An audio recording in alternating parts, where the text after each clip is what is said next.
Namaskar. In the author series of Vishwarang 2020, it gives me great pleasure to welcome one of Singapore's top strategic thinkers in international affairs. Professor Kishore Mahbubani really needs no introduction, but let me share some highlights of his illustrious journey. Of Indian origin, he is a Singaporean civil servant with two distinct careers. As a diplomat, he spent over 30 distinguished years at Ministry of Foreign Affairs. As an academic, from 2004, he served as founding dean of the Lee Kuan Yew School of Public Policy at the National University of Singapore. He's also a prolific writer who has spoken in many corners of the world. His most recent book on the changing global order is titled Has China Won?, which was released in April this year. It's a fascinating book which has tackled critical global issues head-on and very candidly. Welcome, Professor Mahbubani. It's indeed a privilege and an honor to have you join Vishwarang 2020. My pleasure. Thank you for inviting me. Thank you, Professor. Professor, when you penned Has China Won?, the current pandemic was not even on the horizon. Subsequent events, especially America's response to COVID-19, may have tilted the global balance even more in China's favor. So my first question to you is, would you have written the book any differently a year later? That's a very good question. Well, actually, the pandemic could have completely destroyed my book. For example, if it showed that the United States was far more competent in its management of COVID-19, and the Chinese system, which is in theory rigid, dictatorial, inflexible, could have failed in response to COVID-19. So then I guess people would have said, this book is get thrown away. But sadly, COVID-19 has actually confirmed many of the key points that I make in my book, which is that the United States is making a huge strategic mistake in underestimating China and the capabilities that China has developed. And, Warren Buffett very famously said once, it's only when the tide goes out that you discover who's naked. That's right. So I think the COVID-19 basically is like that kind of a tide going out, and it's actually shown how formidable the state capacities of the Chinese government are. And sadly, it's also shown how incompetent the US governmental structures have become in response to COVID-19. But I explain in my book why these incompetences come about. As I say, this is a contest between a meritocracy in China and a plutocracy in the United States. And in many ways, COVID-19 has actually confirmed the strengths of the Chinese meritocratic system, and actually, unfortunately, also confirmed the weaknesses of the American plutocratic system. So much as I don't celebrate COVID-19, COVID-19 has confirmed the main thesis of my book. Yeah. True. No, that's true. As I was reading it, which was in April, I was, it kind of in the context of the unfolding pandemic, and I was in the US at Stanford University at that time. Mm-hmm. I just found it almost, like I said, visionary in the way it played out, and unfortunate. And the bottom half of the American society and the world over, of course, but the American society especially has really suffered, and that's the plutocracy you mentioned. That's very true, Professor. In the book, you do talk about the choice various countries are making in this bipolar world. Given that Vishwarang has going to have a lot of Indian participants, the audience would love to hear your perspective on the choice India may make in a world where China either wins or loses. So whose side should Bharat be on, America or China? Well, I think the answer is very easy. Bharat should be in favor of only one country in the world, which is India. Right. And in all countries should pursue their own national interests. And India should not be serving the interests of either America or China. India should put India's interests first.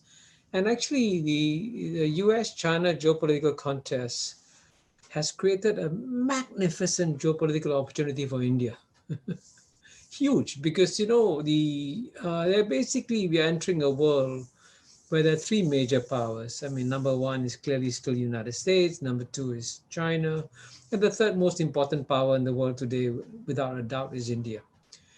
And so, when a geopolitical contest begins, I compare it to a seesaw. Mhm. So if you have a seesaw with two elephants, China on one side and India and America on the other side, the best position for India to take is to stand in the middle of the seesaw. So wherever India puts its foot, that's where the balance goes. And that's exactly the kind of geopolitical positioning that China did in the Cold War. In theory, China initially was an ally of the Soviet Union, but as you know, it shifted away and also became friends with United States. And therefore, by having good links with United States and Soviet Union, China could be the swing factor in the Cold War. And the Americans cultivated China assiduously because they knew that China was a swing factor.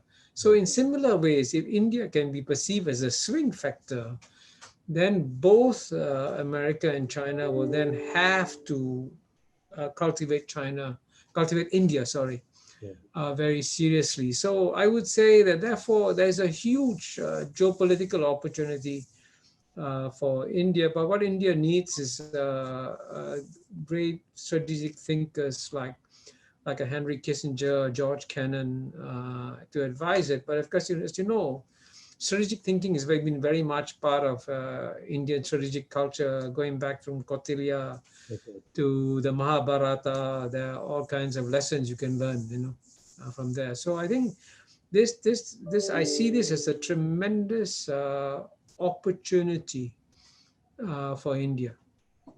And in your view or assessment, is the political leadership, the foreign minister who knows this area, of course, and the prime minister are would kind of be looking at it the way you are looking at it as well? In Well, terms, I think both Prime Minister Modi and Foreign Minister Jaishankar, I think, understand the geopolitical game very well. And I would say Prime Minister Modi demonstrated it by spending so much time in his meetings with President Donald Trump and with Prime Minister Xi Jinping. So I think you could see it from the way Prime Minister Modi behaved. He understood that he had to have good links with President Donald Trump and good links with President Xi Jinping. But as you know, unfortunately, we had the incident on June 15, 2020, which was a sad incident, and it shows you how history is often driven not just by people but by events. you're talking about the And military that shooting in event clearly changed the nature of the discourse in India. Right now, I understand, I haven't been to India recently, but there's a huge wave of anti-China sentiment in India. And so it ties the hands of Prime Minister Modi, ties the hands of Foreign Minister Jaishankar, because then they have to be perceived to be standing up to China and so on and so forth. See, but I hope that over time, as tempers cool, I think one of the key points I make is that as you mentioned, I spent 33 years in the Singapore Foreign Service in practicing geopolitics. And the biggest lesson in geopolitics is that if you react emotionally, you lost the game completely. You must be very cool, calm, and cunning in dealing with geopolitics. And that's why I hope that India will calm down and see not just the dangers from this US-China geopolitical contest, but also see the opportunities. And as you know, if you read Jai Shankar's book, he's come out with a new book, the India way. He says that if everyone sees that India is a member of the Quad, Mhm. so it's a member of the Quad with US, Japan. Japan, Australia, and so therefore seen to be pro-American.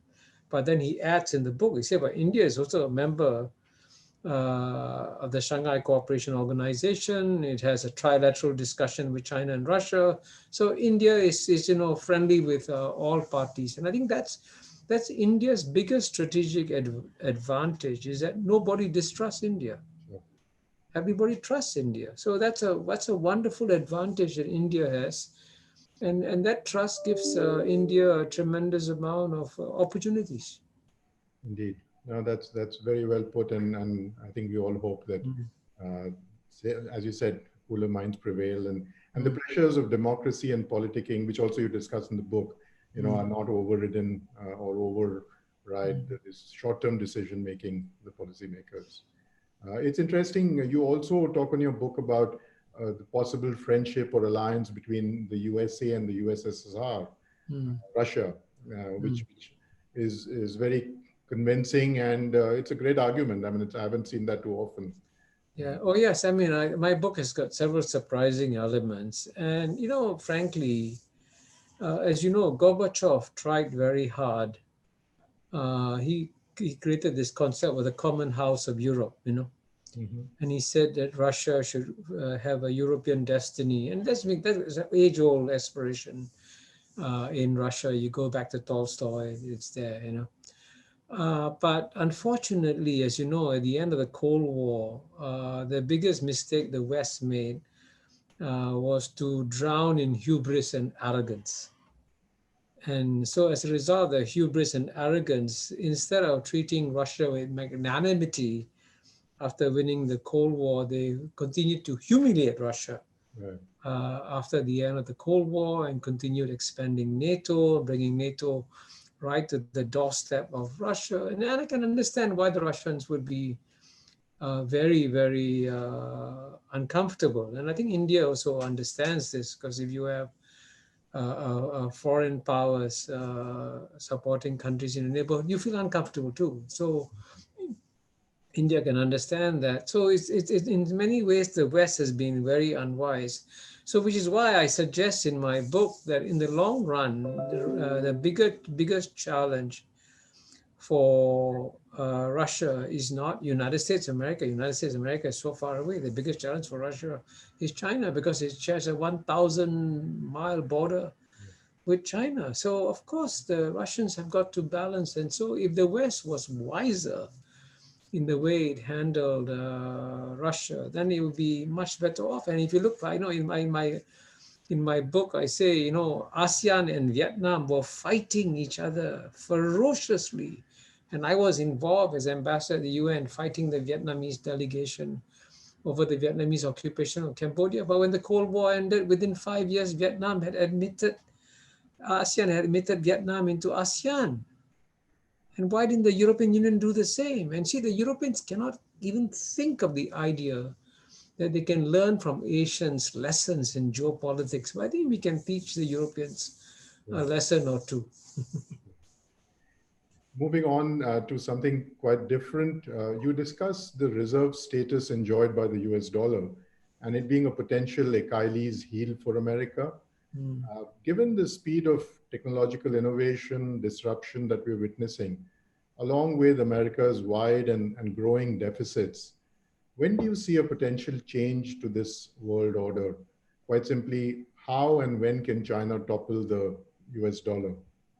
Well, I think the US dollar will remain the global reserve currency for a long time. There is no immediate threat to it. But when I say there's no immediate threat to it, I do not say there is no threat to it. And so what I point out in the book is that there might be a threat to it. And the advantage of having the US dollar as the global reserve currency is that the United States is the only country that can live beyond its means. The Chinese people have to work very hard, put together all the component parts, and this phone arrives, right, in the US. And all that the Americans have to do is print a few dollars and they get the phones, right? It's a very good deal if you have the dollar as a global reserve currency. But for it to survive as a global reserve currency, it should not be used as a weapon by the United States to punish countries which use the US dollars. And as you know, the United States does not just punish its enemies, it punishes its allies. And BNP, if I'm not mistaken, please check this, Yeah. had to pay a fine of $9 billion. Now, let me repeat that, is billion, not million. $9 billion Yeah. because BNP was using US dollars to trade with Iran. And BNP was not breaking any international law, not breaking UN sanctions, but breaking American laws. This is extraterritorial application of American laws overseas. And it's not wise. I mean, I say this all, I say all these things, I emphasize, as a friend of the United States. I'm not an enemy of the United States. I'm telling the United States, it's in your interest to preserve the reserve status of the global of the US dollar. And the best way to preserve reserve status is not to weaponize it and use it against your friends and adversaries. And so in that sense, I'm giving friendly advice, because if the world begins to turn against the US dollar, increasingly they will find that they can find alternatives, And one example I gave in my book, right now, as you know, Argentina sends soybean to China, and China sends maybe clothes to Argentina. But the way they trade is they use US dollars, right? Because Yeah. it's the only global reserve currency. Yeah. All you need, if you have very smart blockchain technology, Exactly. you can actually create a unit of value that replaces the US dollar. Yeah. And if countries begin to do that, then the status of the global reserve currency is threatened, and therefore it can become, as you said in your question, the Achilles heel of the United States. And so I'm actually trying to protect the Achilles heel of the United States. No, it's a point very well made. Being a former banker myself, the joke used to be that America funds its deficit by, penalizing and fining the banks. And as you said, the fines were in billions, and were exactly on the issues that you mentioned. I personally saw that as well, and so on. So, well, good point. Thank you. Just moving on to the other issue around China. And that concerns many in the West and here, especially those in the younger generation, which is that in the pursuit of economic greatness, China seems to be moving further in a direction which is antithetical to what are termed as liberal democratic values of free speech, human rights, data privacy, etc. Are you worried about that at all? And how do we reconcile the achievements of China with the alleged human rights violations that they come in, that they're supposed to be doing? Where is the line? And if I could, on a related, just ask you the question about where do you see an end game for Hong Kong? But if I could ask you the first bit first. Well, I mean, I'll answer the question on Hong Kong later, but let me address the broad question of human rights. I studied philosophy, Western philosophy, and even if you study American political philosophers, and the greatest recent American political philosopher is John Rawls. And, the traditional political philosophers, they never just emphasize freedom. It was freedom and equality. Right. These were the two cardinal values. And what's happened is that in the United States, there has been a total imbalance because they've emphasized the freedom and forgotten the equality. Right. So as a result of that, the United States is the only major developed country where the average income of the bottom 50% has gone down over the past 30 years. As you know, I document this in my book and provide the data. So if John Rawls had a very interesting,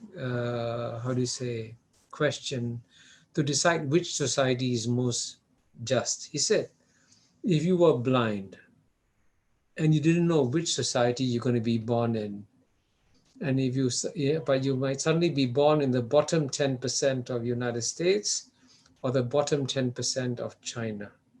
Which society would you choose? Now, in theory, you would choose America because it has all the political freedoms and opportunities.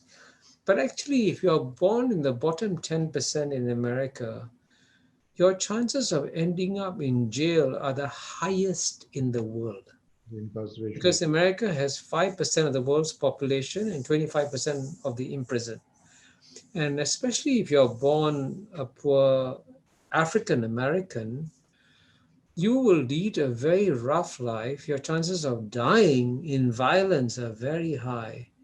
So you're better off being born in the bottom 10% in China, because the bottom 10% in China have now seen the greatest improvement in their lives over the past 40 years, the greatest improvement in 40 years over 4,000 years of Chinese history. So this is the criteria used. So what happens in the discussions about human rights and freedom and everything is that you look at the top 10%. And of course, the top 10% in America, actually the top 1% in America, are the best in the world. No question whatsoever. That's the American exceptionalism, I Yeah. guess. Yeah. But if you look at the bottom 10%, really you don't want to be born in the bottom 10%, because in America, life expectancy has gone down, infant mortality has gone up. And so life is terrible for the bottom 10%. So that's why when you talk of human rights, and if you talk to any of the political philosophers, the great political philosophers, what they would, even Adam Smith, even Hume, even Locke, they were all focused on social justice. And as you know, I quote so many American writers which have pointed out that as a result of these deteriorating conditions of the bottom 50%, there's a sea of despair among the white working classes in America. So you ask yourself a simple question: which society is happier society? Is it American society or Chinese society? Chinese society today is a much happier society than American society is. So this is what human rights at the end of the day, and this is also what I quote in the book. It's about improving human welfare and human well-being, right? There's no point having all the legal rights and your life gets worse. And it's true in China, you don't have political freedoms of the kind that America has, and certainly you go to jail if you criticize President Xi Jinping. In America, you don't go to jail if you criticize President Donald Trump. But at the same time, if you think in terms of personal freedoms, and I remember when I first went to China in 1980, 40 years ago, the Chinese people couldn't choose, where to live, where to work, what to study, none of the, what to wear, they couldn't choose, Today, you go to China, the Chinese people can choose what to wear, where to live, where to work, what to study. And guess what? Each year, 130 million Chinese leave China freely, and 130 million Chinese go back to China freely. So they're enjoying a personal freedoms and not political freedoms. And that's a choice that the Chinese people are making. And all I can say is, if the Chinese government is really hard, dictatorial, oppressive, the Chinese people will overthrow them. This has been a 4,000-year rule in Chinese history. When the emperor is oppressive, the people overthrow the emperor. So this is the balance that each society has to maintain. And I would say it's right for America to choose the system it has for America. It's right for China to choose the system it has for China. And why should we decide? Chinese people can decide what's good for them. The American people decide what's good for them. And we in Singapore decide what's good for us. And as you know, for a long time, the American media was so critical of Singapore, and saying, no, we are an oppressive state and so on and so forth. And ironically, there are Americans giving up their citizenship now to become Singapore citizens. It is the irony. Which is amazing, isn't it? Okay, let me move on to our last question. Unfortunately, we're running out of time, Professor. Uh, you start the book with this fictional memo to Xi Jinping, which is a fascinating memo. Could I ask you for a similar memo or an advice to the next US president? And as we're recording this, we don't know who that is going to be, but I think by the time this interview goes out, we may know who it is. But could I ask you Well, if the next if President Trump wins again, he's not going to listen to any advice. So there's no point giving advice to Donald Trump. And if Donald Trump wins, then he will create a lot of short-term pain for China, but it'll be a long-term gain for China. Because one of the most senior influential Western figures said to me in private, said, Kishore, if Donald Trump is re-elected, the West is dead, you know. So, I mean, he's clearly going to be a disaster. But if Joe Biden's elected, it provides a magnificent new opportunity for the United States of America. And I'm therefore you can see I'm hoping that Joe Biden is elected because I want America to become strong. Again, I don't want America to be weak. I think a strong America is good for the world, not a weak America. And so, but I would say that my advice to him is to go back and study what the previous American strategic thinkers had given advice to America. And the man who formulated America's strategy in the Cold War was George Kennan. And he gave 4 pieces of advice. And those 4 pieces of advice are still valid today. First piece of advice, he says the outcome of the Cold War with the Soviet Union or the contest with China today will not depend on the number of bullets and bombs you have.